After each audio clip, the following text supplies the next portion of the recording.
நின்றுட்டு இருக்கும் போது திடீர்னு ஒரு பொண்ணு என்றி வந்து நின்னா ஒரு பூவை கொடுத்து தலையில வைங்க அப்படின்னு அந்த பொண்ணு சொன்னா, இவன் வாங்கி ஒரு திகைப்பு டக்குன்னு வச்சுட்டான். திரும்பி 2 பேரும் பார்த்தா அவ்வளவு அழகா இருந்தான். அவன் தன்னை அறியாமலே அவளை பார்த்துட்டு இருக்கான். ரியாக்ஷன் வேற.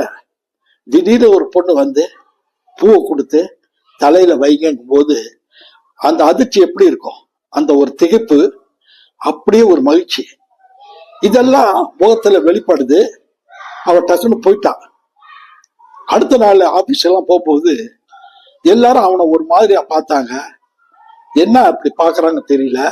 என்னடா நீ இன்ஸ்டாகிராம் பார்க்கலையா அப்படின்னு கேட்டாங்க. பார்த்தா அந்த பொண்ணு வந்து நிக்குது, இவன் பூவை கொடுக்குது, இவன் வைக்குது. அதெல்லாம் அப்படியே இவனோட திகைப்பு, அதெல்லாம் ரியாக்ஷன்